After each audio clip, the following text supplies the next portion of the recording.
अध्याय 8 देख रहे हैं, civilising the native, educating the nation. इसका मतलब है कि देसी जनता को सभ्य बनाना और पूरे देश को पढ़ाना या एडुकेट करना। तो सवाल उठता है कि अभी तक जो हमने देखा कि ब्रिटिश रूल जब था, तकरीबन 200 साल से ज्यादा ब्रिटिशर्स ने हम पे राज किया है। 1750 के बाद आप आगे ले लीजिए। इसमें जो बड़े बड़े लोग थे, यानी कि जो राजा थे या नवाब थे, जितने भी शासक गण थे, उन पे क्या इनका इफेक्ट हुआ ये हमने देखा। जो पीजेंट्स थे, फार्मर्स थे, उन पे क्या इफेक्ट हुआ ये हमने देखा। और जो ट्राइबल्स थे यानी आदिवासी जन, उन पे ब्रिटिश रूल का क्या असर हुआ ये भी हमने देखा। लेकिन एडुकेशन या कहें कि शिक्षा, जो बच्चे पढ़ रहे थे, जो बड़े पढ़ रहे थे, उनकी जिंदगी में ब्रिटिश रूल का क्या असर हुआ है ये हम जानने की कोशिश करेंगे। क्योंकि ब्रिटिशर्स को ये लगता था कि हम यहां केवल पहले ट्रेड करने नहीं आए। पहले तो वो ट्रेड किया करते थे, उसी के बारे में सोचते थे। फिर उन्होंने कब्जा किया, यानी कि भूभाग पे कब्जा कर लिया। और कब्जा करते करते फिर ये भी लगा कि हम यहाँ केवल इस चीज के लिए नहीं है, और भी हमारे काम है। हम एक कल्चरल मिशन पे है। कल्चरल मिशन क्या होता है कि हम एक सांस्कृतिक मिशन पे है। ये हमारा धर्म बन जाता है कि हम इस देश को, इंडिया को, इंडियन सब कॉन्टिनेंट को हम सिविलाइज करें। यानी कि जो ब्रिटिशर्स है और यूरोप है वो सब सिविलाइज्ड है, वो सब सभ्यता या सभ्य लोग हैं। हिंदुस्तान असभ्य है या यहाँ की जनता असभ्य है। इनको पढ़ाना, लिखाना, समझाना ये इनकी जिम्मेदारी है। जो भी हिंदुस्तान के, इंडियन सब कॉन्टिनेंट के लोगों के कस्टम्स हैं, या ये कहें कि जो रीति रिवाज है और जो मान्यताएं हैं, यानी कि वैल्यूज हैं, वो मान्यताएं, रीति रिवाज, इनको भी बदलना है। तो क्या क्या परिवर्तन वो लेके आए, कैसे उन्होंने हमें सभ्य बनाया। और हमको उन्होंने कहा गुड सब्जेक्ट्स मतलब जो हिंदुस्तान में रहते थे, इनको इन्होंने कहा सब्जेक्ट्स, इंसान नहीं, सब्जेक्ट्स। तो जो हम लोग उनके सब्जेक्ट थे, वो हमारे मसीहा थे, वो हमारे मालिक थे, वो हमारे गार्डियन थे। कैसे हम लोगों पे उन्होंने शिक्षा के प्रारूप को हमारे ऊपर लाया, या हम उस नजर से देखना चाहेंगे कि इनके नजर से शिक्षा कैसी थी, क्या उन्होंने दिया हमें। जो ब्रिटिश थे, जो अंग्रेजी रूल के लोग थे, वो एडुकेशन को, शिक्षा को देखते कैसे थे। पहले ये समझ लीजिए कि जो 200 साल में हुआ है, आज हम जो देखते हैं कि हम अपने बच्चे को सुबह उठाते हैं, उसके बाद उसको नाश्ता वगैरह करवाते हैं, बैग उसका तैयार करते हैं, वो जाता है स्कूल, या तो गाड़ी से जाएगा, एक उसके लिए वैन आती है, या आप खुद छोड़ते हैं, वो स्कूल जाएगा। स्कूल में वो 8 बजे से लेकर 2 या 3 बजे तक वो पढ़ाई करेगा। शाम को आएगा, वो थोड़ा देर खेलेगा, उसके बाद वो ट्यूशन जाएगा। ट्यूशन नहीं जाएगा तो आप उसको पढ़ाएंगे, या वो सेल्फ स्टडी करेगा। उसके बाद वो होमवर्क करेगा, फिर थोड़ा टीवी वगैरह देखने के बाद, खाना खाने के बाद सो जाएगा, और ये रिपीट हो जाएगा।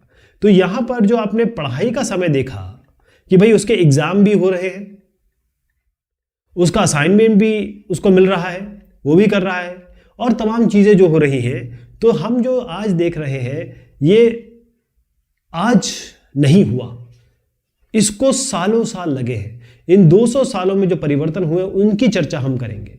और एक और चीज कि हिंदुस्तानियों पे जो परिवर्तन हुए शिक्षा के रूप में, हिंदुस्तानियों ने, इंडियंस ने कैसे रिएक्ट किया, उनकी क्या प्रतिक्रिया थी, और किस तरीके से हिंदुस्तानियों को पढ़ाया गया, समझाया गया, लिखाया गया। इसमें एक शब्द आएगा ओरिएंटलिज्म। ओरिएंटलिज्म पहले आपको अच्छी तरह समझना है, फिर आप बाकी चीजें समझ में आएगी आपको। ओरिएंटलिज्म का हिंदी में मतलब होता है प्राच्यवादी। तो ओरिएंटलिज्म का मतलब ये होता है वो लोग जो अपनी भाषा, अपनी संस्कृति, उसके अलावा बाकियों की संस्कृति का ज्ञान रखते हैं, उनका आदर करते हैं। तो वो लोग, जितने भी लोग मैं आपको बताने वाला हूं, जो इंडियन लैंग्वेजेस को, इंडियन कल्चर को, जिसमें आप मान लीजिए कि भाई संस्कृत आ गया, जिसमें हिंदी आ गई, जिसमें उस जमाने में, क्योंकि मुगल काल के जस्ट ये बाद आए थे, तो पर्शियन चलती थी, पर्शियन हो गई, अरबी हो गई। तो ये सारी लैंग्वेजेस जो हैं और ये सारी जो संस्कृति है और इन लैंग्वेजेस में साहित्य जो लिखा गया है, उनकी रिस्पेक्ट करने वाले और उसी को आगे बढ़ावा देने वाले लोगों को ओरिएंटलिस्ट कहा जाता है या प्राच्यवादी कहा जाता है। क्लियर हो गया? एक साहब आने वाले हैं, उनके बारे में बातचीत होगी, लेकिन पहले समझ लीजिए लिंग्विस्ट क्या होता है। लिंग्विस्ट या फिर जो फिलोलॉजिस्ट होता है, उसका मतलब ये होता है कि भाई उसको बहुत सारी लैंग्वेजेस आती हैं, बहुत सारी भाषाओं का ज्ञान है, भाषाविद है वो। इस लिंग्विस्ट को हम भाषाविद कहते हैं। तो बात शुरू होती है 1783 में। होता यह है कि एक साहब है जो यहां पर आप देख रहे हैं, ये साहब और ये साहब दोनों एक ही हैं। ये साहब का नाम है विलियम जोन्स। क्या नाम है? William Jones. पहले अक्षर लिखूंगा मैं। तो ये जो विलियम जोन्स साहब हैं वो कलकत्ता आते हैं। किस काम से आते हैं? आपको याद है कि रेगुलेटिंग एक्ट पास हुआ था, उसके जरिए सुप्रीम कोर्ट ऑफ इंडिया बनाया गया था। वहां पर ये जो विलियम जोन्स है ये जूनियर जज के तहत आते हैं। ओके, सुप्रीम कोर्ट में वो कंपनी के तहत जूनियर जज बन के आते हैं। सबसे बड़ी बात है कि जो विलियम जोन्स साहब है वो बहुत बड़े लिंग्विस्ट हैं, भाषाविद हैं, यानी कि इनको बहुत सारी लैंग्वेजेस आती हैं। इनको ग्रीक आती है, ग्रीक, लैटिन। ये कहाँ से पढ़ के आए हैं? ऑक्सफोर्ड से पढ़ के आए हैं। ये दोनों ये ऑक्सफोर्ड से पढ़ के आए हैं। इसके अलावा ये अरेबिक इन्होंने सीख ली, इन्होंने एक दोस्त से सीखी। इसके अलावा ये फारसी, यहाँ पर देखिएगा ये एक साहब इनको फारसी सिखा रहे हैं, ये पर्शियन सिखा रहे हैं। अपने दोस्त से इन्होंने पर्शियन भी सीख ली। तो कहने का मतलब ये है कि ये काफ़ी सारी लैंग्वेजेस ये जानने लगे। अब ये क्या हुआ कि बहुत समय इन्होंने व्यतीत किया, घंटों घंटों ये बैठ के जो पंडित्स के साथ, जो पंडित होते हैं, यानी हमारे जो वर्ण व्यवस्था उस जमाने में चला करती थी, आज भी थोड़ी बहुत है, उसमें जो पंडित होते हैं, ब्राह्मण होते हैं, वो संस्कृत की बहुत अच्छी नॉलेज रखते हैं। तो उस पंडित जो लोग होते हैं वो उनमें से कई पंडितों के साथ ये बैठते थे और ये संस्कृत सीखते थे, उनसे संस्कृत लैंग्वेज सीखते थे, उसका व्याकरण सीखते थे, उसकी ग्रामर सीखते थे। घंटों घंटों बैठ के वो ये काम किया करते थे। अब इससे क्या हुआ कि ये बहुत सारी चीज़ें पढ़ने लगे जो पुराने हमारे प्राचीन हिंदुस्तान के प्राचीन साहित्य है, प्राचीन लेखनी है, प्राचीन काल में जो भी चीज़ लिखी गई है, चाहे वो लॉ से संबंधित हो यानी कि कानून से, चाहे वो फिलॉसफी यानी कि दर्शन से, चाहे वो आपके रिलीजन से हो यानी धर्म से, पॉलिटिक्स से हो यानी कि आपके राजनीति से, मोरालिटी से हो यानी कि जो मान्यता है उनसे, अर्थमेटिक हो, यहाँ तक कि इन्होंने जो अंक गणित है, अर्थमेटिक, एल्जेब्रा, उसके बारे में भी समझा। और मेडिसिन, सबसे इंपॉर्टेंट जो जिसमें हम मेडिसिन का मतलब ये होता है कि जब भी हम ऐसी चीज़ पढ़ें जो लोगों को ठीक करती है, तो उस ज़माने में जो मेडिसिन हुआ करती थी, चाहे शल्य चिकित्सा हो या उसके पहले जो हम आयुर्वेद की बात करते हैं, उसके बारे में इन्होंने पढ़ाई की, समझने की कोशिश की। अब इसी बीच ये जो जोन साहब है, इन्हीं की बात मैं बार बार करूंगा। विलियम जोन साहब ने देखा कि साहब मैं ही अकेला नहीं हूं, मेरे अलावा ऐसे कई लोग हैं कलकत्ता में, बहुत सारे ऐसे लोग कलकत्ता में हैं जो मेरी तरह इनका इंटरेस्ट है, मेरे जो दिलचस्पियां हैं, मेरे जो शौक है, ऐसे कई सारे ऐसे ब्रिटिश ऑफिसर्स हैं जिनके यही इस तरीके के शौक हैं। और उसी ज़माने में अंग्रेज़ी इंग्लिश जो मैन थे, एक तो पहले थे हेनरी थॉमस कोलब्रुक, क्या साहब हो गए, इनको हम कोलब्रुक के नाम से बोलेंगे, तो हेनरी थॉमस कोलब्रुक साहब हो गए। और एक साहब यहां पर है जिनका नाम है नेथेनियल हेलहेड। तो ये नेथेनियल हेलहेड हो गए, ये हेनरी थॉमस कोलब्रुक हो गए। तो ये लोग दोनों जो क्या कर रहे थे, ये पहली चीज तो ये है कि जो हिंदुस्तानी पुराना इतिहास था, हेरिटेज था, उसको ये समझने की कोशिश कर रहे थे, उनको पढ़ने की कोशिश कर रहे थे, उनको डिस्कवर या उनकी खोज करने की कोशिश कर रहे थे। इसके अलावा ये क्या कर रहे थे कि जो भी संस्कृत में लिखा हुआ है या जो पर्शियन या फारसी में लिखा हुआ है, इनको ये दोनों मिलके अलग अलग काम ये कर रहे थे, लेकिन ये दोनों इंग्लिश में इसको तब्दील कर रहे थे या फिर इंग्लिश में लिख रहे थे। बल्कि इन्होंने हेलहेड साहब ने तो जब कानून शुरू हुआ तो शुरुआती दौर में कानून यहाँ अलग था, वहाँ अलग था, हर जगह, तो उन सबका एक जो तैयार किया था, कुछ पंडितों ने 11 पंडित बुलाए थे उन्होंने, अंग्रेजी लोगों ने, और उन्होंने तैयार किया कानून का पूरा खाका, उसका अंग्रेजी में परिवर्तन इन्होंने किया था, नेथेनियल हेलहेड ने। तो बहुत सारे लोग काम कर रहे थे, ये लोग भी काम कर रहे थे। तो हुआ ये कि हेनरी थॉमस कोलब्रुक, नेथेनियल हेलहेड और साथ में ये विलियम जोन्स साहब, जिनका मैंने अभी नाम लिया, जिसका हमने पहले डिस्कशन किया, इन सब ने मिलके, बेसिकली इनिशिएटिव तो विलियम जोन्स साहब का ही था, उन्होंने मिलकर क्या किया कि कलकत्ता में, या ये कहें कि बंगाल में, एक सोसाइटी शुरू की, जो आप ये चित्र में देख रहे हैं, इसका नाम है Royal Asiatic Society of Bengal. ये जो है एक संस्था की शुरुआत की, जिसमें लाइक माइंडेड लोग, जो एक ही चीज, इनकी विचारधारा है कि भाई जो हमारी संस्कृति है, हिंदुस्तान की संस्कृति है, उसके बारे में पढ़ाई लिखाई करें, समझें और उसको आगे बढ़ाएं। तो एक तो इन्होंने ये Royal Asiatic Society of Bengal की स्थापना की, साथ में इन्होंने यहाँ पर एक जर्नल, एक डॉक्यूमेंट निकाला और उसका नाम रखा एशियाटिक रिसर्चेस। अब ये देखें कि जो जर्नल निकाला उसका नाम रखा एशियाटिक रिसर्चेस। रिसर्च यानी कि अनुसंधान की बात करते हैं। तो ये काम इन्होंने किया। अब जोन्स और जो कोलब्रुक है, इनका एक अलग थोड़ा सा नजरिया था। वो जो हमारे प्राचीन जितना भी कल्चर है, हमारी प्राचीन संस्कृति है, मतलब इंडिया की जो एंशिएंट कल्चर है, साथ में जो वेस्ट का कल्चर है, मतलब इंडिया का एंशिएंट कल्चर और वेस्ट का एंशिएंट कल्चर, दोनों से मोहब्बत करते थे, दोनों के लिए इनके दिल में बहुत ज्यादा आदर भाव था, राइट। वो ये मानते थे कि जो इंडिया है, हिंदुस्तान ने अपने ज़माने में एक बड़ी ज़बरदस्त पीक, यानी हिंदुस्तान की जो ग्लोरी है, सभ्यता की जो ग्लोरी है, वो उसने अचीव की है, लेकिन किसी कारणवश वो डिक्लाइन हो गई समय के अनुसार। धीरे धीरे, मतलब हिंदू मानते थे कि हिंदुस्तान वाकई में बहुत बहुत ग्लोरीफाइड था एक ज़माने में, बहुत, इसने पूरे विश्व में बहुत अलग जगह बनाई थी। ओके, तो ज़रूरी ये हो जाता है कि हिंदुस्तान को समझने के लिए, इंडियन सब कॉन्टिनेंट को समझने के लिए, यहाँ की जितनी भी सेक्रेड, यानी कि पवित्र, सेक्रेड मतलब होता है पवित्र, और लीगल टेक्स्ट, यानी जो कानून जिसे कहेंगे कि कानून से लिखित या फिर बिल्कुल सही तरीके से लिखित जो टेक्स्ट है, जो चीज़ें लिखी गई हैं, उसको समझना ज़रूरी है, जो प्राचीन समय में लिखी गई है। ये इन दोनों का कहना था। ओके, इससे क्या होगा कि हमारे इंडिया में कौन लोग हैं, हिंदू है, मुस्लिम है ना। आज अगर देखें तो हिंदू करीबन 81% है, मुस्लिम शायद 14%, 15% है। तो ये जो लोग हैं, इनके क्या आइडियाज़ हैं, हिंदुस्तान में हिंदू मुसलमान, इनके आइडियाज़ क्या हैं, इनके विचार क्या हैं, और इनके क्या लॉज हैं, इनके कानून क्या हैं, या इनके रीति रिवाज क्या है, इससे हमें समझने में फ़ायदा मिलेगा। और जब हम ये चीज़ें समझेंगे, तभी हम हिंदुस्तान को आगे बढ़ा सकते हैं, आगे ले जा सकते हैं, हिंदुस्तान का विकास कर सकते हैं। ऐसा किसका मानना था? इन सब लोगों का, खासतौर पे कोलब्रुक और विलियम जोन्स साहब का मानना था, राइट। अब इन्होंने एक चीज़ और कही कि जो विलियम जोन्स और जो कोलब्रुक साहब है, क्योंकि इनका मेन यही कर रहे थे कि भाई जो भी पुरानी टेक्स्ट है और जो उनकी जानकारी ले रहे थे, उनको ट्रांसलेट कर रहे थे, ये साहब और जोन साहब ये दोनों कर रहे थे। अच्छा, इसमें ये था कि जब एक प्रोजेक्ट उन्होंने तैयार किया, एक परियोजना तैयार की कि अगर हम किसी तरीके से ब्रिटिश ऑफिसर्स या ब्रिटिश रूल वाले लोग जो है, वो इंडियन कल्चर को, भारतीय संस्कृति को समझने की और सोचने की या उसके अंदर जाने की कोशिश करेंगे, तो इससे क्या होगा कि हम तो समझेंगे इंडियन सब कॉन्टिनेंट के कल्चर को, यहाँ के बहुत विविध, जो हमारा बहुत अच्छे साहित्य रहा है, उन सबको समझेंगे। इसके अलावा जो इंडियंस हैं वो खुद भी इसको समझेंगे, मतलब उनको अपना हेरिटेज, उनकी जो प्राचीन चीज़ें थी जिस पे हम उरूज पे थे, टॉप पे थे, उनको भी समझने में इंडियंस को मदद मिलेगी, हम भी समझेंगे, वो भी समझेंगे।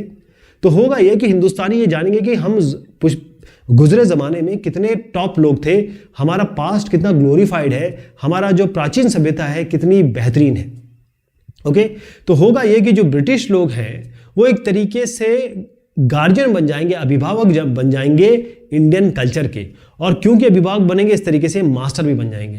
तो एक तरीके से वो राज भी करेंगे और साथ में वो एक अभिभावक का भी काम करेंगे, गार्जियन का भी काम करेंगे, राइट। अब कई जो ब्रिटिश ऑफिशियल्स थे, कंपनी के ऑफिशियल्स थे, उन्होंने कहा देखो ऐसा है कि ये जो इंडियन तरीका है, इंडियन लर्निंग का, हिंदुस्तानियत या हिंदुस्तानी लर्निंग का जो तरीका है, इसको आगे बढ़ाया जाए, वेस्टर्न लर्निंग का तरीका आगे ना बढ़ा जाए। सोचिए, इसी को हम ओरिएंटलिस्ट सोच कहते हैं, इसी को हम प्राच्यवादी सोच कहते हैं कि भाई हिंदुस्तानी कल्चर को सिखाया जाए, वेस्टर्न लर्निंग को छोड़ दिया जाए। राइट। तो ऐसे इंस्टीट्यूशन बनाए जाए, ऐसे ऐसे संस्थानों की स्थापना की जाए जिसमें क्या चीज़ पढ़ाई जाए, जिसमें भारतीय कल्चर के बारे में, भारतीय टेक्स्ट के बारे में, पुराने जो टेक्स्ट है जैसे संस्कृत में जो लिखे हुए हैं, पर्शियन में जो लिखे हुए हैं, चाहे वो लिटरेचर हो, साहित्य हो या फिर काव्य हो, पोएट्री हो, चाहे लिटरेचर हो या पोएट्री हो, ये दोनों चीज़ें हमको करनी पड़ेगी।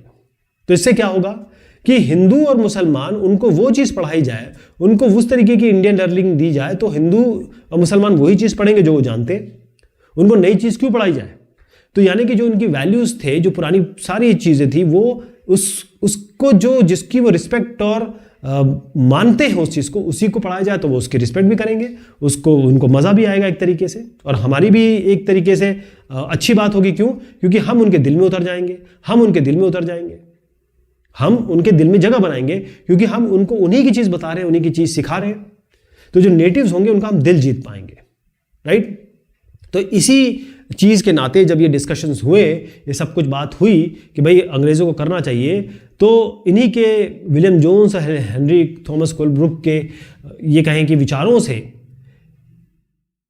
कलकत्ता में 1781 में मदरसा की स्थापना हुई। मदरसा जैसे आप जानते हैं कि वहाँ इस्लामिक स्टडी होती है, यहाँ पर उन्होंने जो स्थापना की उसमें अरेबिक की स्टडी होती थी, पर्शियन यानी कि फ़ारसी की स्टडी होती थी। इसके अलावा जो इस्लामिक लॉज है, इस्लामिक कानून जिसे शरिया लॉ भी कहते हैं, उनकी यहाँ पर पढ़ाई होती थी। अच्छा, केवल मदरसा नहीं बनाया इन्होंने, बाकायदा 1791 में बनारस में,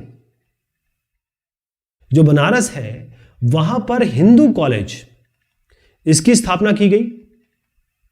ओके, यहां पर क्या पढ़ाया जाता था? संस्कृत पढ़ाई जाती थी। जो भी एंशंट, सब प्राचीन जो भी काव्य लिखे गए हैं, साहित्य लिखा गया है संस्कृत में, वो पढ़ाया जाता था।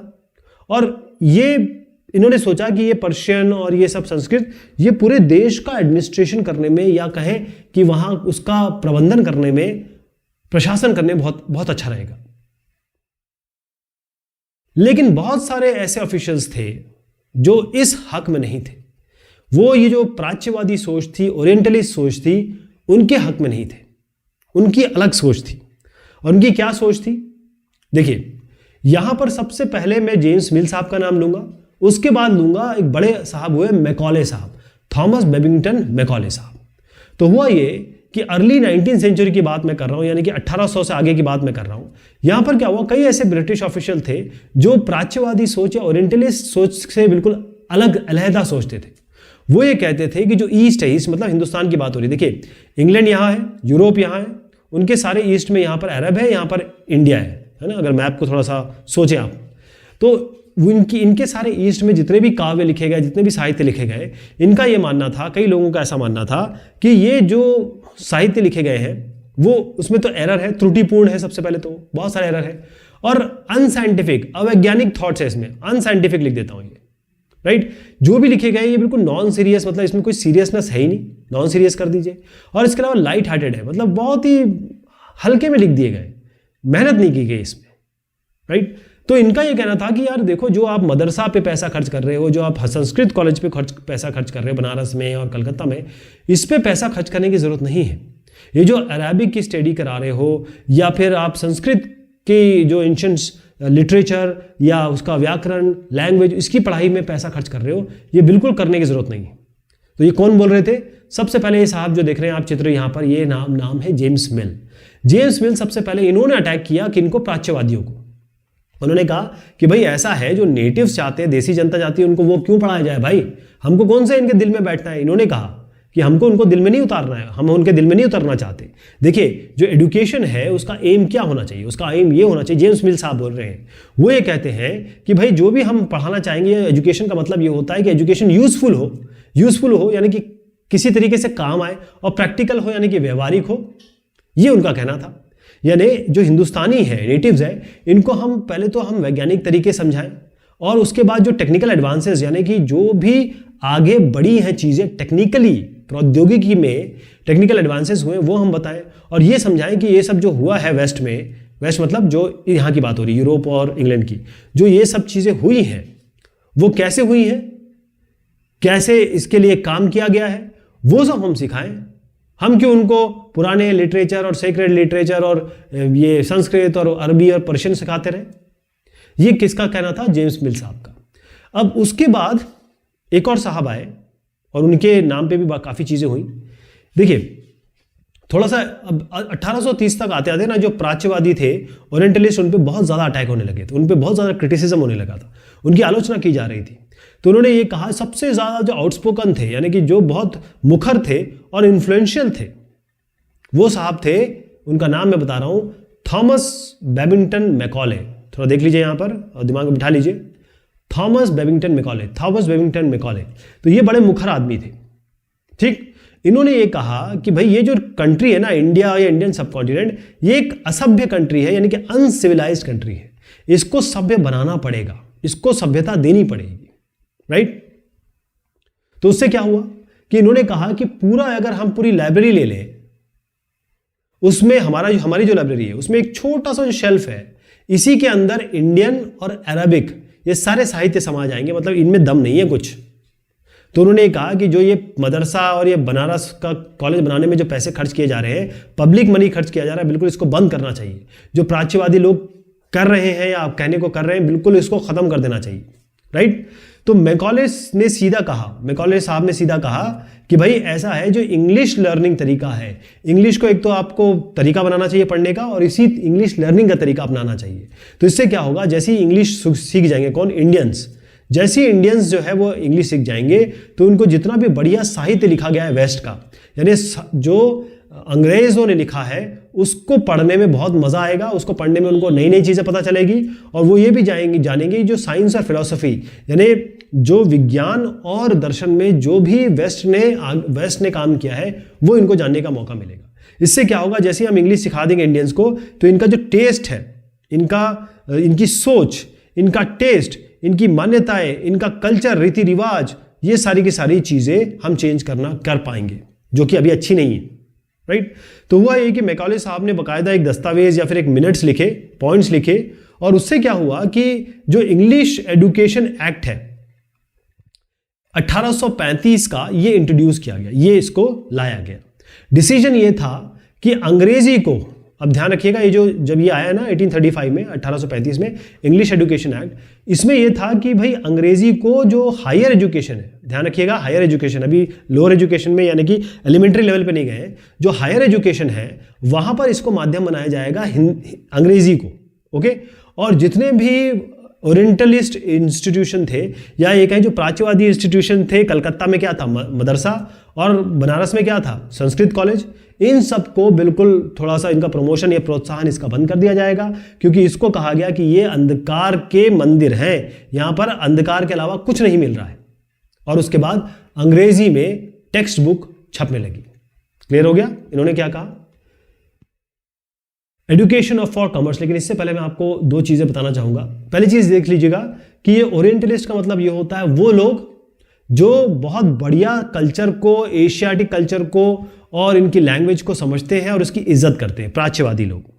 मुंशी मतलब ये होता है एक ऐसा आदमी जो पर्शियन, फारसी को बहुत अच्छी तरीके से जानता है, उसको पढ़ सकता है, लिख सकता है, उसको पढ़ा भी सकता है।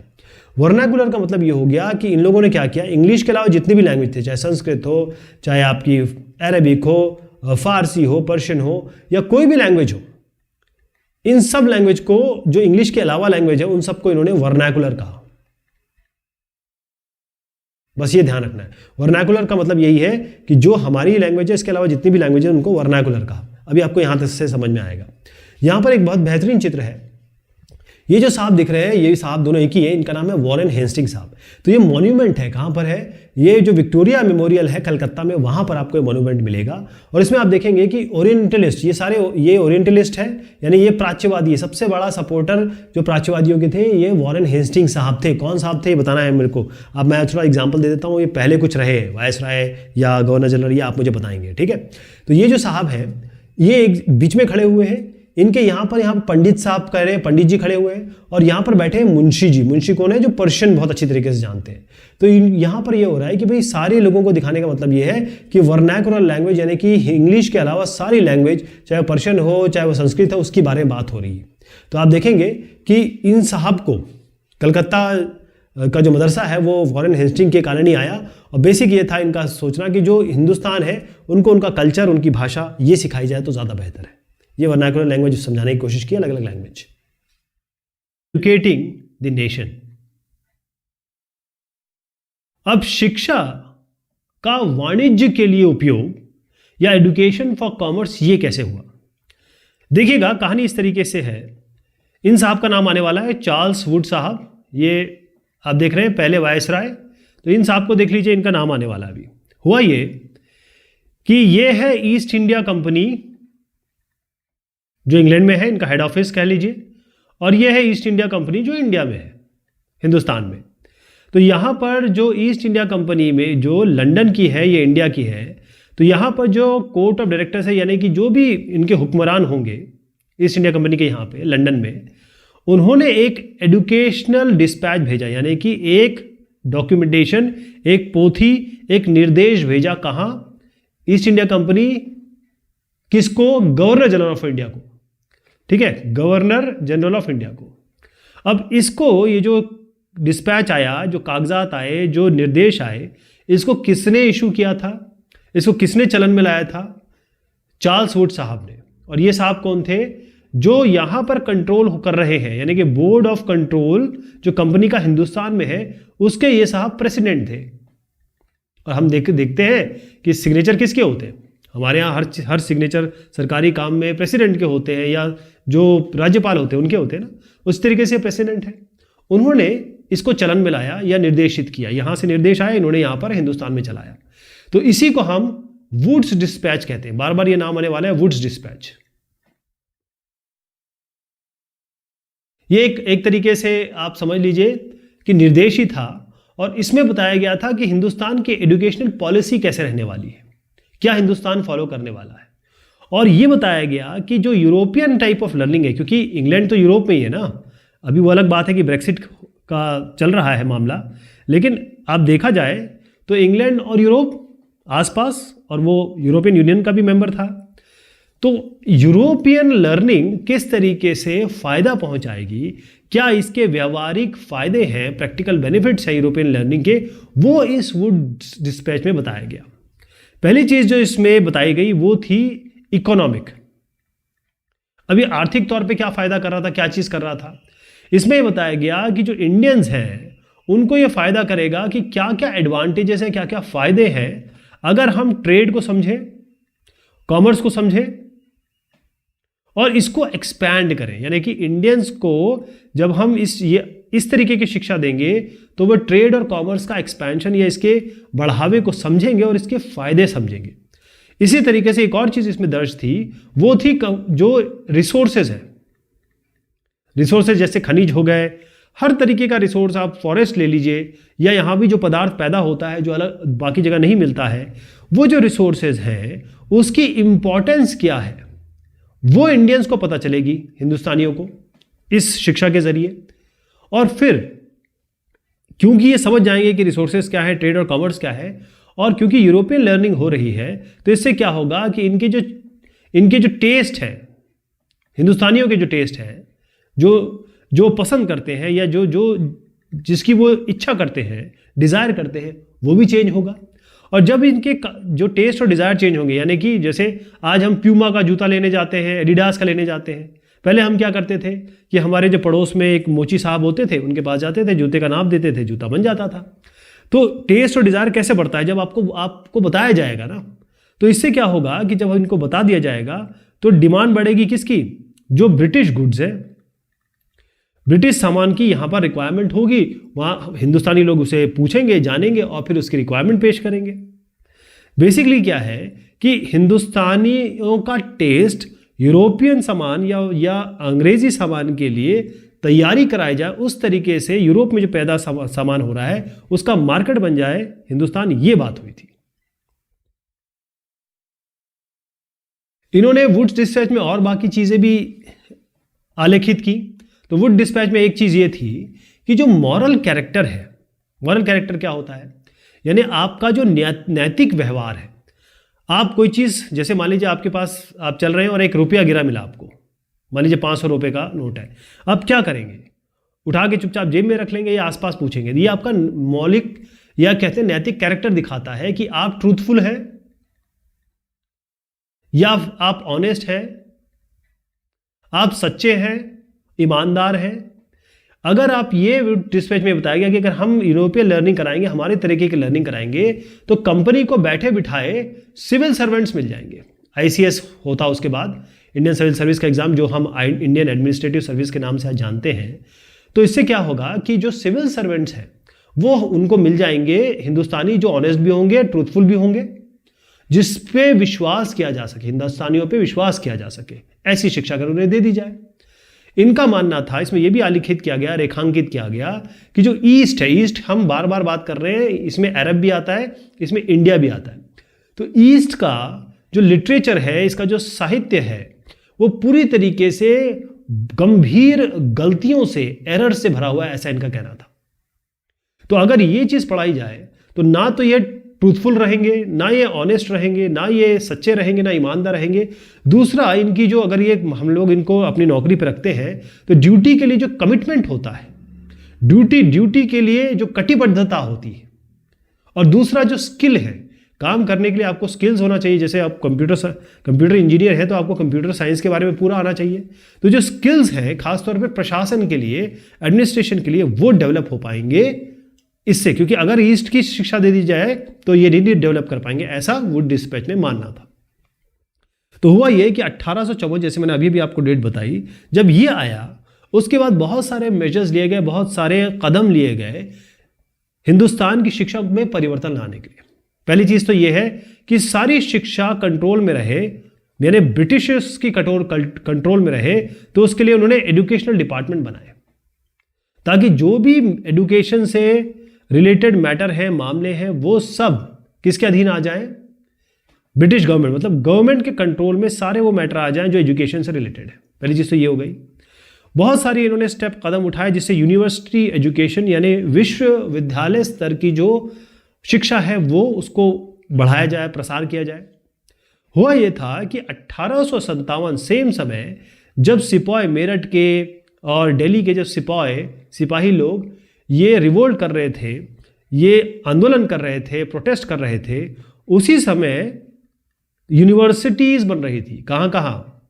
कैलकाटा में, मद्रास में, बॉम्बे में, यहां पर यूनिवर्सिटीज बनाई जा रही थी। और काफी सारे इन्होंने काम किए जिससे जो एलिमेंट्री एजुकेशन है, जिसको हम स्कूल एजुकेशन कहते हैं, वो भी यहां पर हो सके। तो एक आपको चित्र दिखाना चाहूंगा।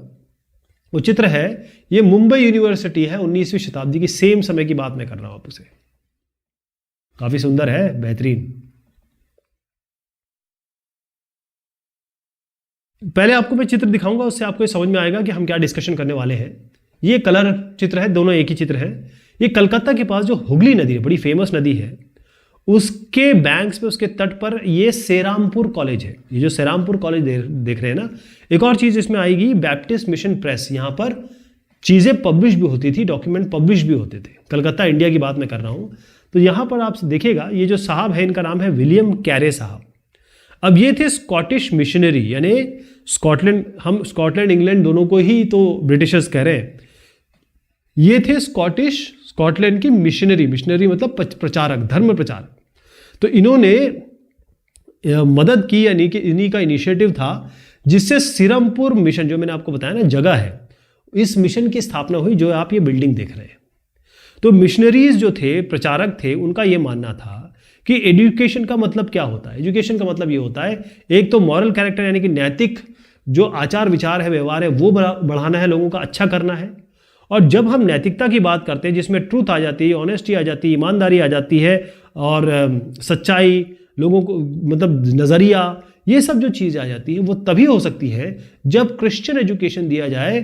CIA क्रिश्चियन एजुकेशन दिया जाए, इसका मतलब कि क्रिश्चियनिटी या उस लहजे में जब हम शिक्षा देंगे, तभी ये सब चीज़ें आ पाएंगी।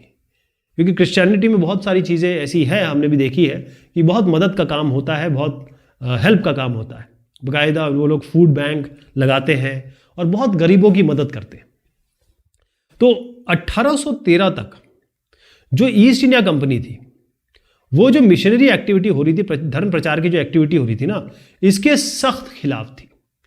सख्त खिलाफ, या कहें कि उसको अपोज करती थी, विरोध करती थी। उसका कारण ये था कि जो मिशनरीज आ रहे हैं, उनको ये डर था ईस्ट इंडिया कंपनी को, जो मिशनरीज हैं और जैसे ही ये धर्म प्रचार करेंगे तो जो नेटिव्स हैं यानी कि जो इंडियन पॉपुलेशन है वो एक तरीके से ईस्ट इंडिया कंपनी की यहां पर प्रेजेंस को वो करने लगेगी, ऐसी नजरों से देखने लगेगी जिसे कहते हैं ना फियरफुल नजरों से देखने लगेगी, सस्पिशियस। आप जैसे पुलिस क्या करती है, शक करती है, तो हमें इसी तरीके समझना है कि हिंदुस्तानी लोग शक करने लगेंगे हम पे। ओके, तो हुआ ये कि ये ब्रिटिश जो भी कंट्रोल्ड एरिया थे वहां तो ये जो मिशनरीज हैं वो अपना सेटअप तो नहीं कर सकते थे, तो ये गए सीरमपुर, इसी की जगह बता रहा हूँ, ये गए सीरमपुर। अच्छा, सीरमपुर वो इलाके में था, एसपी कर रहा हूँ, सीरमपुर वो इलाके में था जो ईस्ट इंडिया कंपनी, लेकिन डेनमार्क की जो ईस्ट इंडिया कंपनी थी उसके कंट्रोल में था। यहां पर 1800 में जो मैंने आपको बताया बैप्टिस्ट मिशन प्रेस, यहां पर बाकायदा एक प्रेस, प्रिंटिंग प्रेस यानी कि छापा खाना बनाया गया, और 1818 में 18 साल बाद एक कॉलेज भी बनाया गया। तो उसके बाद क्या हुआ कि जब 19वीं शताब्दी की पूरी बात करते हैं हम, तो मिशनरी स्कूल्स जो हैं वो बहुत ज़्यादा तादाद में पूरे हिंदुस्तान में फैले। 1857 के बाद, क्योंकि एक रिवोल्ट, ज़बरदस्त रिवोल्ट हो गया था, तो अब जो ब्रिटिश गवर्नमेंट ने ईस्ट इंडिया कंपनी से कंट्रोल अपने हाथ में ले लिया था, तो जो ब्रिटिश गवर्नमेंट थी वो भी ये देख रही थी कि भाई वो भी थोड़ा सा पीछे ही हटी हुई थी, रिलक्टेंट थी, यानी उसको भी घबराहट थी कि भाई अगर हमने जो मिशनरी टाइप की एजुकेशन को हमने साथ दिया उसका, या उसका विरोध नहीं किया, या फिर किसी तरीके से हम सीधे तौर पे इसको हामी भर देते हैं कि हाँ इस तरीके की एजुकेशन होनी चाहिए, या हमको हाँ कर देते हैं, तो होगा ये कि वो देख चुके थे कि केवल एक कार्ट्रिज जिस पे एक बात हुई थी या अफवाह फैली थी, जो भी हुआ था कि इसमें सुअर का यानी पिग का और काऊ का यानी गाय का जो उनकी चर्बी है उसका ग्रीस लगा हुआ है, तो मुंह से खोलना, उसी कारण 1857 की जो चिंगारी भड़की थी वो यहीं से भड़की थी। तो जो लोकल लोग हैं उनके custom, practices, belief, religious ideas यानी उनकी जो मान्यताएं हैं, उनका जो आचरण है, उनके जो धार्मिक रुझान है, उस पे अगर आपने ज़रा सा भी छेड़छाड़ की तब तो भाई इस तरीके से कुछ हो जाएगा। अब विलियम एडम्स साहब की बात करते हैं, ये भी स्कॉटिश थे। अब इनका नाम क्यों आ रहा है, क्या आएगा, आप ये समझिएगा कि 1830 की बात मैं कर रहा हूँ आपसे, ये डेट बड़ा याद रखिएगा क्योंकि मैं सिलसिलेवार तरीके से बता रहा हूँ। यहाँ पर क्या हुआ, एक विलियम एडम्स साहब हुए जो ये आप यहाँ पे चित्र में भी देख रहे हैं, ये स्कॉटिश मिशनरी थे, यानी कि बेसिकली ये तो धर्म प्रचारक थे, लेकिन स्कॉटिश मिशनरी इसलिए लिख रहे हैं क्योंकि स्कॉटलैंड के बेसिकली थे। इन्होंने क्या किया, बंगाल और बिहार, इसके बहुत सारे डिस्ट्रिक्ट जिलों का इन्होंने दौरा किया। ये अपने आप दौरा नहीं कर रहे थे, इनको बाकायदा ईस्ट इंडिया कंपनी ने कहा था कि ऐसा करिए, आप पूरे इन इलाकों का दौरा करिए और ये बताइए कि जो वर्नाकुलर स्कूल है, वर्नाकुलर स्कूल कौन से हो गए, जो अंग्रेजी के अलावा और भाषाएं सिखा रहे हैं, चाहे संस्कृत हो, चाहे बाकी नेटिव लैंग्वेज हो, बिहारी कहीं जाए सिखाई जा रही होगी, कहीं बुंदेलखंडी सिखाई जा रही होगी, कहीं छत्तीसगढ़ी सिखाई जा रही होगी। वैसे बिहार और बंगाल में तो छत्तीसगढ़ी नहीं है, लेकिन मैं नेटिव बताने की कोशिश कर रहा हूँ आपको। तो जो संस्कृत है, चाहे अरबी है, पर्शियन है, जो सिखाई जा रही है, ये जानना चाहते थे ईस्ट इंडिया कंपनी कि आप जाओ और हमें इसकी एक रिपोर्ट सौंपो कि किस तरीके से जो शिक्षा है वो आगे बढ़ रही है इन वर्नाकुलर स्कूल में, यहाँ जो स्कूल होते हैं। तो एडम साहब ने जो पाया वो बड़ा इंटरेस्टिंग है।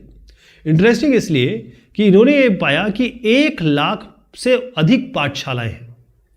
पाठशाला PS कर देता हूँ, 1 लाख से ज़्यादा पाठशालाएं हैं। कहाँ पर? बंगाल और बिहार में।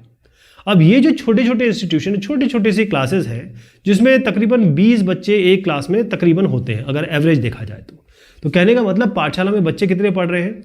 20 बच्चे और 1 लाख स्कूल, 1 लाख पाठशालाएं, तो कितने हो गए? 20 लाख। यानी 20 लाख बच्चे इन पाठशालाओं में ही पढ़ रहे हैं। ओके, और ये जो पाठशालाएं हैं, इस तरीके की जो पाठशालाएं हैं, वो किसने सेटअप की है? वो सेटअप की है या तो जो लोकल कम्युनिटी है वहीं के लोगों ने की है, या जो अमीर लोग हैं जिसे हम कहते हैं कि वेल्दी पीपल, अमीर लोगों ने या लोकल कम्युनिटी ने बनाई है। और कई बार ऐसे स्कूल भी देखे गए, विलियम एडम साहब ने देखे, जो टीचर थे यानी कि जिनको हम गुरु कहते हैं, उन्होंने भी, गुरु कर देता हूँ, उन्होंने भी ये स्कूल स्थापित किए। और ये जो सिस्टम था एजुकेशन का, ये बहुत ही फ्लेक्सिबल था, बहुत ही लचीला था। लचीला किस तरीके से, एक तो फी नहीं थी, कोई फिक्स्ड फी नहीं थी, फी थी पैसा, मतलब आपको फीस तो देनी पड़ती थी, लेकिन फिक्स नहीं थी। कोई बुक्स नहीं थी, प्रिंटेड बुक्स नहीं थी, और कोई स्कूल बिल्डिंग कोई सेपरेट नहीं थी, कहीं भी पढ़ाई हो जाती थी। इसके अलावा कोई बेंच नहीं थी, कोई चेयर नहीं थी, कोई ब्लैक बोर्ड नहीं था, ओके, कोई सेपरेट क्लास नहीं थी। यानी सेपरेट क्लास का मतलब ये है कि चाहे छोटा हो चाहे बड़ा हो, मतलब एक लड़का 12 साल का हो, एक लड़का 8 साल का हो, दोनों एक ही साथ बैठते थे, कोई सेपरेट क्लास नहीं थी। कोई रोल कॉल रजिस्टर नहीं था, यानी कि हर दिन उनके जो उपस्थिति देखी जाए। कोई एनुअल एग्जामिनेशन नहीं हो रहा था, कोई टाइम टेबल ऐसा रेगुलर नहीं था जिसको फॉलो किया जाता था, ओके। और ख़ास तौर पे अब देखा जाए तो ये बेनियन ट्री, जिसको हम बरगद का पेड़ कहते हैं, उसी के नीचे पाठशाला हो जाती थी, कोई ऐसी जगह नहीं थी, है ना। कभी कभी ये बनियन ट्री में हो जाती थी, कभी कभी मान लीजिए कोई शॉप है या टेम्पल है, उसी का कोई एक कोना पकड़ लिया, वहीं पे ये क्लास हो जाती थी। या कभी कभी ये गुरु साहब है, उनके घर पे हो जाती थी। और जैसे मैंने कहा, फीस इन्होंने बताया कि फीस फिक्स नहीं थी, तो जो अमीर थे, थोड़े से वेल्दी थे, थोड़े से पैसा ठीक कमाते थे, उनके लिए तो थोड़ी ज़्यादा थी। जो गरीब थे, पुअर थे, काश्तकार वगैरह, उनके लिए फीस कम थी। मतलब पेरेंट्स जो कमाएंगे उस हिसाब से जो उनकी इनकम होगी, जो उनकी सैलरी होगी, जो कमाते हैं, उस हिसाब से फी डिसाइड होती थी। और जो भी टीचिंग होती थी वो मोस्टली ओरल होती थी, मौखिक तौर पे होती थी, यानी कोई लिखता नहीं था, कोई किताब नहीं होती थी, राइट। अब गुरु वो पढ़ाते थे जो वो डिसाइड करते थे कि भाई जो विद्यार्थी है उनको क्या ज़रूरत है, इस हिसाब से वो पढ़ाते थे। जैसे मैंने बताया था, कोई डिफरेंट क्लास नहीं थी, चाहे 8 साल का एक 3 बच्चे ले लेते, एक 5 साल का, एक 10 साल का, 15 साल का, सब तीनों एक ही साथ बैठते थे, एक ही क्लास में ये पढ़ते थे, सब एक साथ बैठते थे। तो इन्होंने एक बड़ी इंपॉर्टेंट चीज़ जो पाई वो ये थी, एडम साहब ने, कि ये जो फ्लेक्सिबिलिटी है इसका क्या फ़ायदे थे, क्या मायने थे। देखिए, पहली चीज़ तो फ्लेक्सिबिलिटी की बात मैं कर रहा हूँ। ये जो लचीला सिस्टम था उसमें क्या होता था कि जो वहाँ की घरेलू नीड या फिर जो लोकल नीड है, लोकल ज़रूरतों को पूरा करता था। जैसे अब हार्वेस्ट टाइम है, हार्वेस्ट टाइम क्या होता है, जिस समय फसलों की कटाई हो रही है। अब ये फसलें हैं, इनकी कटाई होनी है, तो क्या होगा, जो बच्चे हैं उनमें जो ये वाला बच्चा है ये चला जाएगा, या ये वाला बच्चा, दोनों चले जाएंगे, और अपने घर में, क्योंकि पहले तो यही होता था, 10-10 बच्चे होते थे, 12-12 बच्चे होते थे, क्योंकि जितने ज़्यादा बच्चे उतने ज़्यादा कामगार, उतने ज़्यादा लोग हेल्प करेंगे फैमिली को। तो बच्चे जो है वो इस काम में मदद करते थे अपने माँ बाप की, अपने परिवार की।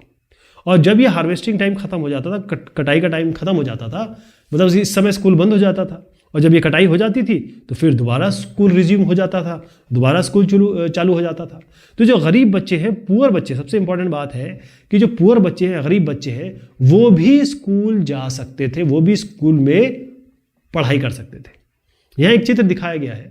ये जो चित्र है इसको एक डच, यानी कि हॉलैंड जो आजकल नीदरलैंड है, उसके पेंटर ने बनाया है। उन्होंने, वो आए थे यहाँ पर लेट 18th सेंचुरी, इसका मतलब 1780 के बाद, और इन्होंने वहाँ पर जो उस ज़माने में लोग रहते थे, बैठते थे, उसका चित्र बनाया गया है।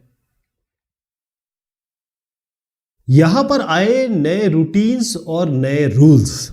इसका मतलब ये है कि जब education policy, European education policy, ये ब्रिटिश सरकार ने लागू करने की सोची, लागू की, तो क्या क्या चीज़ हुई आपको मैंने बताया था कि जो पाठशालाएं हैं, और एडम्स ने बताया था, विलियम एडम्स ने, कि तकरीबन 20 लाख बच्चे इन पाठशालाओं में पढ़ते हैं और उनका बड़ा फ्लेक्सिबल सिस्टम है।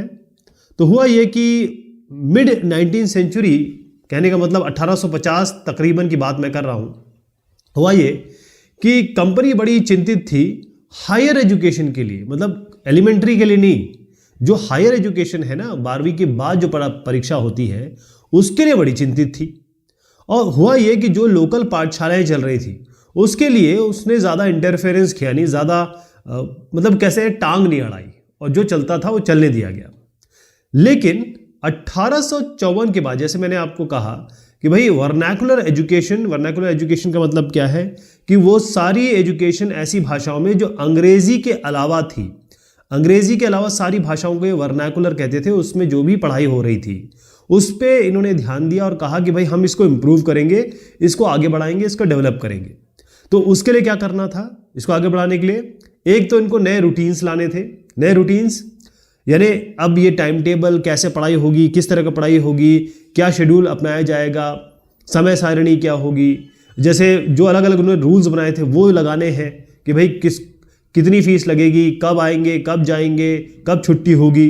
इसके अलावा इंस्पेक्शंस, रेगुलर इंस्पेक्शंस कि भाई जो भी लोग हैं, जो अधिकारी बनाए हैं, वो स्कूल्स में जाएंगे, इन पाठशालाओं में जाएंगे और वहाँ जाके देखेंगे कि भाई ठीक से पढ़ाई हो रही है कि नहीं हो रही है, 6 महीने में 3 महीने में इतनी पढ़ाई होनी थी, ये हुई कि नहीं हुई है, टीचर ठीक से पढ़ा रहे हैं कि नहीं पढ़ा रहे हैं, बच्चे ठीक से आ रहे हैं कि नहीं आ रहे हैं, और जो इन्होंने रूल्स और रेगुलेशंस बनाए हैं वो फॉलो हो रहे हैं कि नहीं हो रहे हैं, इन सब चीज़ के लिए।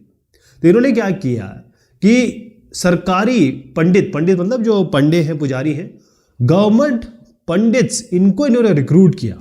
क्योंकि अब ये है कि अगर आप हिंदुस्तानी जनता को पढ़ाना चाहोगे तो आपको तो ऐसे लोग चाहिए जो उनको उस चीज़ में पढ़ा सकें जो वर्नाकुलर एजुकेशन कह रहे हैं, चाहे संस्कृत हो चाहे हिंदी हो।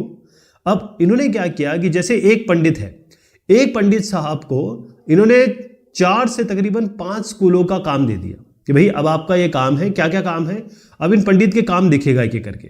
पहली चीज़ तो ये है कि सबसे पहले आपको पाठशाला में जाना है, विजिट पाठशाला में जाना है, जाके देखना है और वहाँ पर जाके जो स्टैंडर्ड ऑफ टीचिंग है, जो तरीका है पढ़ाई का, उसको इम्प्रूव करना है, इसको बढ़ाना है। इसके अलावा जैसे मैंने कहा इंस्पेक्शन पे ध्यान दिया, तो इनको एक सिस्टमेटिक पीरियोडिक रिपोर्ट यानी हर महीने की, हर 3 महीने की या 6 महीने की रिपोर्ट देनी है कि इतनी पढ़ाई हो गई है, ये हुआ वो हुआ, सारी रिपोर्ट, सारे जो मतलब दस्तावेज है वो जमा करने हैं। और ये देखना है इन्हीं पंडित्स को कि क्लास बाकायदा रेगुलर टाइम टेबल के हिसाब से चल रही है। ऐसा तो नहीं कि भाई फ्लेक्सिबल सिस्टम चल रहा है। और सारी चीज़ जो है वो अगेन दोबारा टीटी लिखता हूँ क्योंकि टेक्स्ट बुक की बात हो रही है। इन्होंने बाकायदा टेक्स्ट बुक जो है वो पब्लिश कर दी थी। उस टेक्स्ट बुक किताबों को यूज़ किया जा रहा है कि नहीं और उससे पढ़ाया जा रहा है कि नहीं आ रहा है। और फाइनली जो सबसे इंपॉर्टेंट चीज़ आती है वो है एग्ज़ाम, मतलब रेगुलर एग्जामिनेशन हो रहा है कि नहीं हो रहा है, एनुअल एग्जामिनेशन हो रहा है कि नहीं हो रहा है, पूरे साल भर का एग्जामिनेशन हो रहा है कि नहीं हो रहा है। इसके अलावा और भी चीज़ स्टूडेंट से क्या एक्सपीरियंस किया जाता था या फिर स्टूडेंट से क्या मांगा जाता था। तो स्टूडेंट्स ये तो है कि पहली चीज़ तो ये रेगुलर फीस देंगे। पहले क्या होता था फ्लेक्सिबल सिस्टम में कि भाई जो अमीर है उससे थोड़ा सा ज़्यादा ले लिया और जो गरीब है उसको छोड़ भी दिया, कभी कम ले लिया। और ये देखा गया कि स्टूडेंट रेगुलर क्लास अटेंड करें कि भाई छुट्टी ना मारे, हाँ। और जो भी इन्होंने रूल्स रेगुलेशन बनाए थे वो सब ये फॉलो करें, यानी कि डिसिप्लिन में रहे। सबसे बड़ी चीज़ है कि ये अनुशासन में रहे। अब जो पाठशालाएं, ये जो मैंने आपको पाठशाला PS लिखता हूं इसके लिए, जिन पाठशालाओं ने ये जो रेगुलर, ये सारे जो आपके रूल्स रेगुलेशन या फिर सरकारी तंत्र की चीज़ों को अपना लिया, यानी कि न्यू रूल्स को अपना लिया या उसको अबाइड किया या उसको या मानने लगे, उनको तो जो ब्रिटिश गवर्नमेंट है वो पैसा देने लगी, वो ग्रांट देने लगी। ठीक है, हम इतना पैसा देंगे, आप हमारे हिसाब से पढ़ाओ। ओके, अब हुआ क्या, कई ऐसे गुरुज थे जो बेचारे अपने वो नहीं चाहते थे कि भाई हम ये इस तरीके का ब्रिटिश गवर्नमेंट का जो तरीका है वो अपनाएं, हम वही तरीका अपनाते चले जिसमें हम खुश थे या जो ज़माने से चला आ रहा था। लेकिन चक्कर ये हुआ कि ये इनके सामने खड़े नहीं हो पाए, ऐसे पाठशालाओं के सामने खड़े नहीं हो पाए जो नए रूल को जिन्होंने अनुशासित ढंग से आत्मसात कर लिया, या कहें कि वो ग्रांट उनको मिलने लगी। तो ये जिनको ग्रांट नहीं मिल रही है वो इनके सामने कहाँ खड़े हो पाएंगे, राइट। अब एक तो चीज़ ये हुई, एक और चीज़ हुई, होता ये था कि जैसे मैंने आपको बताया था कि फ्लेक्सिबल सिस्टम था। तो ये होता था कि जैसे भाई ये एक स्टूडेंट है, या गरीब स्टूडेंट है। अब ये गरीब स्टूडेंट भी जा सकता था स्कूल में, क्यों? क्योंकि इसकी फीस जो है वो कम ली जाती थी, थोड़ी सी कम ली जाती थी, या ये कहीं कभी कभी माफ़ भी कर दी जाती थी। अब एक और चीज़ हो गई कि ये फीस तो ठीक है, एक आदमी चलो फीस किसी तरीके से देने की कोशिश करेगा। इसके अलावा एक और भी चीज़ आ जाती है, वो चीज़ आ जाती है कि जब वो कटाई का समय, हार्वेस्ट सीजन आता है, तो इन बच्चों को जाना पड़ता है अपने माँ बाप का हाथ बटाने। बस अगर ये गए तो स्कूल नहीं आएंगे तो यहाँ पर डिसिप्लिन का चक्कर हो जाएगा। और इसमें क्लियर ये चीज़ कही गई थी कि अटेंड रेगुलर क्लासेस को मतलब कक्षा में आना ही आना है। बस यहाँ पर हो गई गड़बड़। तो ये जो चीज़ है, जो गरीब लोग आ रहे थे, या ये कहेंगे जो पुअर स्टूडेंट या पुअर फैमिली के, गरीब फैमिली के जो बच्चे आ रहे थे, उनके लिए दिक्कत आ गई, क्योंकि फ्लेक्सिबिलिटी तो ख़त्म हो गई, लचीलापन ख़त्म हो गया, क्योंकि रेगुलर अटेंडेंस चाहिए थी। और जो रेगुलर अटेंडेंस चाहिए थी वो समय मांग रहे थे जिस समय हार्वेस्ट टाइम है, जिस समय फसलों की कटाई हो रही है। बस वहीं पर इन्होंने मान लिया कि जो बच्चे, जो लड़के, जो लड़कियां नहीं आ रहे हैं, ये इनडिसिप्लिन है, यानी अनुशासन इनमें नहीं है, और सबसे बड़ी बात है कि ये पढ़ना ही नहीं चाहते, ये lack of desire to learn, ये पढ़ना ही नहीं चाहते, ये मान लिया गया इसमें।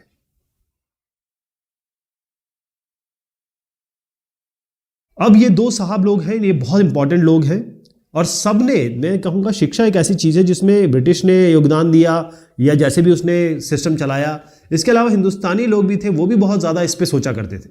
इसमें क्लियरली बताया गया है कि केवल ब्रिटिश ऑफिशियल ही नहीं सोच रहे थे एजुकेशन के बारे में, पढ़ाई के बारे में, शिक्षा के बारे में, नीतियों के बारे में, पॉलिसीज़ के बारे में।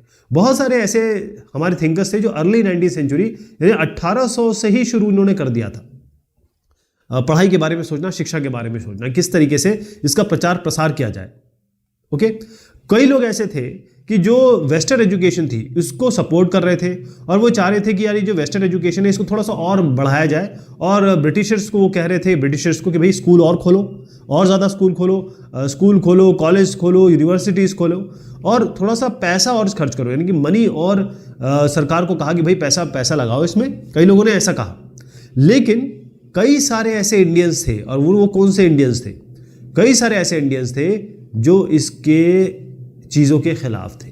पहली चीज़ तो वो वेस्टर्न एजुकेशन के खिलाफ थे कि भाई जिस तरीके से पाश्चात्य सभ्यता या पाश्चात्य अनुशासन, पाश्चात्य एजुकेशन, शिक्षा यहाँ पर दी जा रही है, जो कि ये जो सब कॉन्टिनेंट है उसके लिए तैयार नहीं है, या सब कॉन्टिनेंट में उस तरीके की शिक्षा नहीं होनी चाहिए।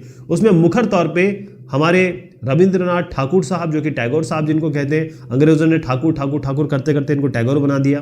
और फिर यहाँ पर महात्मा गांधी साहब है, ये हमारे देश के महात्मा है, बहुत बड़ा नाम है ये दोनों। इन्होंने क्या क्या कहा उसको देखा जाए।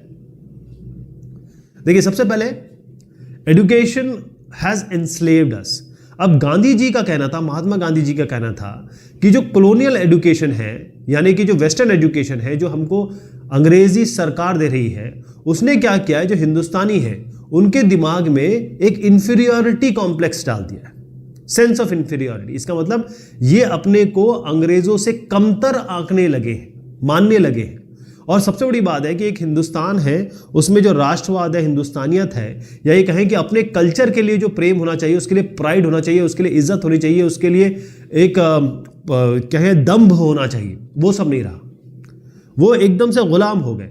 तो बेसिकली क्या है कि जो कल्चर, ये जो वेस्टर्न एजुकेशन जो कल्चर बांट रहा है, जो एजुकेशन बांट रहा है, बेसिकली ये एजुकेशन को पॉइजन कर रहा है। यहाँ पर क्लियरली बताया गया है कि ये जो पाश्चात्य शिक्षा है, ये एक तरीके से जहर का काम कर रहा है हिंदुस्तानियों के दिमाग में, ऐसा महात्मा गांधी जी का कहना था। उन्होंने ये कहा कि ये इस एजुकेशन को पढ़ के ये सब गुलाम हो गए हैं। गुलाम किस तरीके से हुए कि वेस्ट से जो भी सामान आता है, वेस्ट से जो भी चीज़ आती है, गोरी स्किन आती है या फिर गोरा सामान आता है, जो भी सामान आता है, कपड़े आते हैं, लत्ते आते हैं, उन सब के लिए ये सब, क्योंकि अपने आप को हीन भावना से ग्रसित कर लिया था इन लोगों ने एजुकेशन के कारण, तो जो भी चीज़ पाश्चात्य से आती थी, बाहर से आती थी, इसको एडमायर करते थे। वो कहते थे, वो तो छोड़िए सामान, वो ये कहते थे कि जो ब्रिटिश रूल है यही भी बहुत बढ़िया है, ब्रिटिश रूल तो चलना ही चलना चाहिए, है ना। वो अपने रूल, अपने लोगों को बुरा समझने लगे थे, राइट। तो मेन चीज़ ये है कि गांधी जी ये चाहते थे कि ऐसी एजुकेशन होनी चाहिए जिससे जो हिंदुस्तानी है उसमें हिंदुस्तानियत रहे, एक डिग्निटी रहे, एक सेल्फ रिस्पेक्ट रहे, आत्मसम्मान रहे, यानी कि उनमें वो चीज़ रहनी चाहिए जो जिसमें वो हिंदुस्तानी होने पे गर्व कर सके। तो उन्होंने ये कहा, लोग जो भी बच्चे थे उनको कहा कि भाई ऐसा है, ये जो आपने फॉरेन एजुकेशन या वेस्टर्न एजुकेशन वाले स्कूल में जा रखे हैं आप, उसको आप छोड़िए, बिल्कुल इसको छोड़िए, क्योंकि आप उनको दिखाना चाहेंगे लोगों को। ये उन्होंने बताया कि भाई उस स्कूल को छोड़ के आप दर्शाओ ब्रिटिश लोगों को कि हम इनके कोई गुलाम नहीं है, we can not be enslaved more. हम बहुत दिनों तक एक तरीके से क्या कहेंगे, वो रह चुके हैं, इनके गुलाम रह चुके हैं, अब हम गुलामियत हम बर्दाश्त नहीं करेंगे। और दूसरी चीज़ ये था कि भाई जो एजुकेशन है वो किस लैंग्वेज में देनी चाहिए। उन्होंने कहा कि भाई इंडियन लैंग्वेजेस में क्या खराबी है, हिंदुस्तानी लैंग्वेजेस इतनी अच्छी है, ये मीडियम होनी चाहिए पढ़ाई की, अंग्रेजी नहीं होनी चाहिए, क्योंकि अंग्रेजी ने एकदम क्रिपल कर दिया है इंडियंस को, यानी कि पंगु बना दिया है। और सबसे बड़ी बात यह है कि अंग्रेजी एक भाषा ही तो है ना। बेसिकली ये लोग अपने ही देश में एक स्ट्रेंजर, यानी एक बाहर का आदमी, एलियन की तरह दिखने लगे हैं, यानी strangers in their own land, अपनी ही जमीन पे ये हिंदुस्तानी लोग अंग्रेजी पढ़ के विदेशी दिखने लगे। ओके, एक चीज़ और इन्होंने जोड़ी कि जो वेस्टर्न एजुकेशन है, वेस्टर्न एजुकेशन क्या करता है, वेस्टर्न एजुकेशन का काम है कि भाई आपको पढ़ना आना चाहिए, रीडिंग और राइटिंग, बस इसी में लगे रहते हैं। वो ये है कि जो ओरल नॉलेज है जो पहले पाठशालाओं में दी जाती थी, लोग पढ़ पढ़ के याद करते थे, बेसिकली बुक्स नहीं होती थी पहले, और यहाँ पर रीडिंग राइटिंग किससे होती थी? टेक्स्ट बुक से होती थी। तो यहाँ पर ओरल एजुकेशन और जो पहले की तरह लाइव एक्सपीरियंस होता था कि भाई कोई भी काम, कोई भी चीज़ अगर सिखाई जाए तो उसका एक्सपीरियंस करा जाए, उसका किसी तरीके से अनुभव हो। और दूसरा ये है कि प्रैक्टिकल नॉलेज, यानी नॉलेज मिले लेकिन उसको प्रैक्टिकल करके, उसको वस्तुतः करके, काम करके तब सीखा जाए। तो माइंड और सोल दोनों ही डेवलप होने चाहिए, दिमाग और दिल दोनों होना चाहिए। लिटरेसी का केवल ये मतलब ये नहीं है कि आप पढ़ना लिखना जानते हैं। Reading writing is not literacy. आप ये कह सकते हैं कि पढ़े लिखे हो, लेकिन अगर आप पढ़े लिखे हो और आप एडुकेटेड हो, ये थोड़ा अंतर ये मानते थे, क्योंकि एडुकेशन का मतलब ये होता है कि लोग, जितने भी ये बच्चे हैं, लोग हैं, ये क्राफ्ट जाने, यानी कुछ सीखे, इनके पास कोई हुनर आए, ये स्किल हो इनमें, ये प्रैक्टिकली काम करे, ये अपने हाथों से काम करे। कि अगर पढ़ लिख के बाबू या फिर वो बन जाए कि मैं लिख सकता हूँ, पढ़ सकता हूँ, वो भी खास तौर पे केवल इंग्लिश, ये इसके पक्ष में तो थे नहीं। राइट, यहाँ पर एक बड़ा अच्छा चित्र दिया हुआ है। यहाँ पर दोनों साहब, दो बहुत बड़े बड़े लोग साथ बैठे हुए हैं। यहाँ पर आप देखेंगे महात्मा गांधी जी हैं, साथ में यहाँ पर ये जो देख रही हैं महिला आप देख रहे हैं, वो कस्तूरबा गांधी जी हैं। और ये रविंद्रनाथ ठाकुर साहब का जो शांति निकेतन है वहाँ का चित्र है। ये सब उन लड़कियाँ हैं जो शांति निकेतन में पढ़ती थी। और ये बड़े साहब हैं जो नोबल लॉरिएट भी हैं, नोबल मिला है उनको। और ये है रविंद्रनाथ ठाकुर साहब। अब आज बात आती है टैगोर साहब की। टैगोर साहब का क्या विचार था, पहले मैं आपको ज़रा चित्र से क्लियर कर दूं कि हम बात क्या करने वाले हैं। देखिए, यहाँ पर देखिएगा कोलकाता, ये जो आप देख रहे हैं मार्कर, इस जगह पे शांति निकेतन है। वो कहाँ पर है मैं बताऊंगा आपको। ये जो शांति निकेतन है कुछ इस तरीके से दिखता था। बहुत बढ़िया इन्होंने गांव में एक बहुत अच्छा इलाका चूज करके वहाँ पर, यहाँ पर आप रविंद्रनाथ ठाकुर साहब को देख रहे हैं, और ये शांति निकेतन कहलाता था। और आज भी इसका नाम इसीलिए फेमस है। आजकल तो बहुत अच्छा संग्रहालय बन गया है, लोग इसके टूर पे जाते हैं इसको देखने के लिए। 1930 की बात है।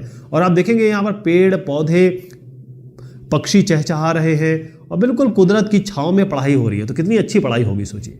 तो मैं आपको बता रहा था शांति निकेतन, ये जो है ये बोलपुर सिटी है, एक बोलपुर सब डिवीजन है, ये बीरभूमि डिस्ट्रिक्ट है, बीरभूमि जिला वेस्ट बंगाल का है। वहाँ पर बोलपुर सिटी है, बोलपुर सब डिवीजन, बोलपुर के नाम से आप जानेंगे, वहाँ पर शांति निकेतन है। तो यहाँ पर ये दिया है तकरीबन 152 किलोमीटर है कलकत्ता से। तो कई जगह मैंने 200 देखा और 150 देखा, लेकिन किताब की भाषा ज़्यादा बेहतर रहेगी, तो यहाँ जितना किलोमीटर दिया होगा उसके हिसाब से हम चलेंगे। तो बहुत सारे लोग, आप और मैं जैसे, हम जानते हैं कि शांति निकेतन एक बहुत बड़ी जगह है, बहुत बड़ी चीज़ वहाँ से डेवलप हुई है। एक तो ये साहब हैं जो गाना भी गाते थे और लिखते भी थे, हर मामले में ये कमाल आदमी थे। तो रविंद्रनाथ टैगोर साहब की बात कर रहे हैं। उन्होंने जो शांति निकेतन है ये 1901 में इसकी शुरुआत की थी। जब ये छोटे साहब थे, बहुत छोटे बच्चे थे, तो ये टैगोर साहब ना स्कूल जाना बिल्कुल पसंद नहीं करते थे। ही हेटेड गोइंग टू स्कूल। इनको ऐसा लगता था कि इनका जो दम है वो घुट रहा है, और ऐसा बड़ा दमनकारी लगता था कि टीचर बेंत लेके खड़े हुए हैं, ये नहीं करो तो पिटाई, वो नहीं करो तो पिटाई। तो इसका मतलब ये है कि इनको एक जेल की तरह लगता था, ये यानी प्रिजन की तरह लगता था। वो जो चाहते थे वो तो कर ही नहीं पाते थे, बल्कि वो करते थे जो दूसरे उनसे कराया जा रहा है। दिमाग इनका हमेशा क्लास के बाहर रहता था, और इसीलिए तो इतने बड़े आदमी बन गए। हमेशा ध्यान रखिए कि जो फ्रंट बेंचर होते हैं और लास्ट बेंचर होते हैं, जब हम बड़े हो जाते हैं तब देखते हैं फ्रंट बेंचर की ये लास्ट बेंचर थे, तो कुछ बोल भी नहीं पाते थे, कर भी नहीं पाते थे, आज ये इतने सक्सेसफुल हो गए। तो उसी तरीके से ये हमेशा चाहते थे कि भाई स्कूल एक ऐसी जगह हो जहाँ पर ये खुश हो सके, हैप्पी रहे, खुश रहे, बच्चा हैप्पी रहे। यानी एक बच्चे को आप फ्रीनेस दें, फ्रीडम दें और क्रिएटिव बनाएं। क्रिएटिव का मतलब ये है कि वो अपना काम, जैसे मान लीजिए हर आदमी में कोई अच्छी पेंटिंग कर सकता है, कोई गाना गा सकता है, सबको एक क्रिएटिव बनने का पूरा मौका दिया जाए। डंडे के दमनकारी व्यवस्था नहीं अपनानी चाहिए। इसका हर एक बच्चे के कुछ थॉट्स होते हैं, कोई सोच होती है, कोई डिजायर्स होती है, इसको आगे बढ़ाया जाए, ऐसा इन साहब का कहना था, हमारे बहुत बड़े आदमी रविंद्रनाथ टैगोर साहब का। तो इन्होंने ये कहा कि भाई देखो, सेल्फ लर्निंग होनी चाहिए, और ये जो चीज़ है, ये जो डिसिप्लिन डाल रखा है, ये जो रिजिड बिल्कुल एकदम जैसे कंक्रीट का स्ट्रक्चर बना रखा है एजुकेशन को, ये नहीं होना चाहिए। और जो टीचर्स हैं, ये टीचर है, ये बच्चा है, तो टीचर का ये फर्ज बन जाता है कि वो बच्चे की जो क्यूरियोसिटी है, बच्चा कुछ भी पूछे उसको डांटो, हट चुप, ऐसे नहीं करना चाहिए। इनको बोलो हाँ बेटा बताओ, अच्छा अच्छा ये करना है आपको, अच्छा ऐसे करेंगे। इमेजिनेटिव बनाओ उसको, बच्चा जो करना चाहता है उसको आगे बढ़ाओ। टीचर की रिस्पॉन्सिबिलिटी होती है कि बच्चे की हर चीज़, चाहे वो, क्योंकि बच्चे देखिए बहुत छोटे होते हैं, मिट्टी की तरह होते हैं, जैसे आप उनको बना देंगे वैसे वो मोल्ड हो जाएंगे, वैसे वो अपना शेप ले लेंगे, आकार ले लेंगे। तो आज जो स्कूल हैं वो बेसिकली बच्चों की डिज़ायर को पूरा करने के लिए नहीं है, बच्चों पे अपनी डिज़ायर थोपने के लिए, ऐसा उनका मानना था। अब यहाँ पर दिया गया, जैसे मैंने आपको 152 किलोमीटर बताया, यहाँ पर बताया गया है कि कलकत्ता से तकरीबन 100 किलोमीटर दूर यहाँ बताया गया है। और मैंने जो इसकी रिसर्च कर रहा था तो मैंने देखा 152 किलोमीटर है। तो अभी आप देखिए आपको क्या इसमें रखना है, मैं तो किताब के हिसाब से ही चलूँगा, 100 किलोमीटर ही मान के चलते हैं। और 100 किलोमीटर की दूरी पर इन्होंने ये जो देखेंगे, ये जो शांति निकेतन है, ये सारा शांति निकेतन का चित्र है, और ये बड़े रूरल सेटिंग पे यानी कि गाँव में इन्होंने बनाया था, राइट। और यहाँ पर क्या हार्मनी है नेचर के साथ, यानी आप प्रकृति के पास रह के पढ़ रहे हैं, और बच्चे यहाँ पर अपनी खुद की जो नॉलेज है, अंदर से जो चीज़ें आ रही हैं उसको डेवलप कर सकते हैं। लेकिन बात यह है कि जो टैगोर साहब है और गांधी साहब, ऐसा नहीं कि हर इसमें ये सब दोस्त थे, कई मामले में ये इनके विचार भिन्न भी थे। क्योंकि गांधी जी कहते थे कि जो वेस्टर्न सिविलाइजेशन है, यानी कि जो बाहर की सभ्यता है, इसको बिल्कुल नो कर दिया था उन्होंने, बिल्कुल नहीं, ना मशीन ना टेक्नोलॉजी, यानी ना तो कोई इंस्ट्रूमेंट की बात करते थे वो, और ना ही कोई टेक्नोलॉजी या कि प्रौद्योगिकी की बात करते थे। वो कहते ना, विदेश की सारी चीज़ें बेकार है, हमको अपना करना चाहिए। लेकिन टैगोर साहब कहते थे कि जो वेस्टर्न सिविलाइजेशन है उसकी अच्छी अच्छी चीज़ें पकड़ लो, ले लो, और जो हिंदुस्तानी इंडियन सिविलाइजेशन है उसकी चीज़ें अच्छी चीज़ पकड़ लो, दोनों को मिला लो और बेस्ट चीज़ हम बनाएंगे, राइट। तो वो केवल ये नहीं होता था कि भाई केवल संस्कृत पढ़ा रहे हैं या फिर कोई पुरानी चीज़ें पढ़ा रहे हैं, वो संस्कृत और इन सब चीज़ों के साथ साथ वो साइंस और टेक्नोलॉजी की भी बात करते थे। वो कहते थे कि जो हमारा आर्ट है, म्यूज़िक है, डांस है, यानी हमारी जो कला है और जो नृत्य है, गायन है, उनके अलावा हम साइंस और टेक्नोलॉजी को भी रखेंगे, यानी हमको नई चीज़ों को भी अडैप्ट करना पड़ेगा अपने को उनके हिसाब से, और उनको लेना पड़ेगा। तो कई लोग ऐसे थे भाई जिन्होंने ब्रिटिश के साथ रहे, कई लोग उनके अगेंस्ट रहे कि भाई ये क्या कर रहे हो। बस कई लोगों ने कहा कि भाई आप पहले तो बहुत सारे लोगों को पढ़ाना शुरू करो, क्योंकि बहुत कम लोग पढ़ पा रहे हैं, और कई ऐसे ऑल्टरनेट सिस्टम बताया उन्होंने। और कई लोग ऐसे थे जो ये कह रहे थे कि भाई एजुकेशन कल्चर के हिसाब से होना चाहिए, कौन सा कल्चर होना चाहिए, पहले वाला अभी का, यानी कौन नेशनल है, कौन एंटी नेशनल है, क्या राष्ट्रवादी है, ये सब बातें चलती रही, डिस्कशन चलता रहा। लेकिन आज भी हम जानते हैं कि हिंदुस्तानी दिमाग जो होता है वो नासा में जाता है, वो विदेश में जाता है, जर्मन स्पेस एजेंसी में जाता है, और सबसे बड़ा नाम कमा के आता है।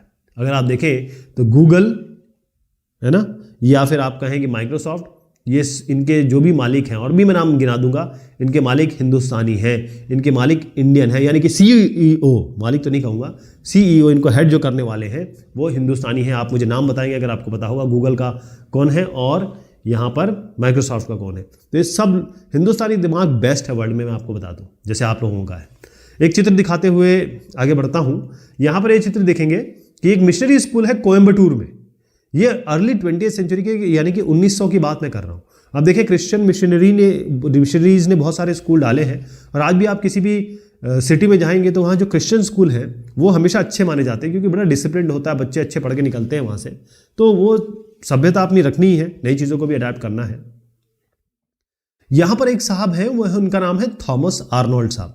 अब ये हिंदुस्तान की बात नहीं हो रही है, जब हम ब्रिटेन की बात करते हैं तो वहाँ पर एजुकेशन उतनी नहीं थी, लेकिन उसके बाद जैसे ही एजुकेशन एक्ट आया 1870 की, भाई सबको पढ़ना है, तो उस ज़माने में चाइल्ड लेबर बहुत ज़्यादा था, बहुत गरीब लोग थे, और बड़ी मुश्किल था कि इन बच्चों को आप पढ़ाने के लिए ले जाएं, क्योंकि खाने पीने की ही अगर दिक्कत है तो पढ़ाई तो बाद की बात है ना, पहले पेट भरना चाहिए। तो यहाँ पर बहुत सारे ऐसे स्कूल थे जो चर्च के बहुत अमीर लोग चलाते थे।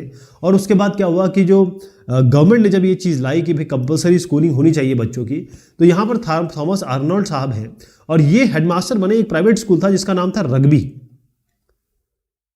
अब इन्होंने बड़ी अच्छी चीज़ ला के दी। इन्होंने कहा कि जब हम पढ़ते हैं तो पढ़ने में हम कई बार पढ़ते हैं जो हमारे जर्मन और रोमन क्लासिक्स है, जो पुरानी चीज़ें हैं, तो इतिहास से आज की चीज़ सीखते हैं, या कहें इतिहास पढ़ना भी ज़रूरी है आज की चीज़ सीखने के साथ।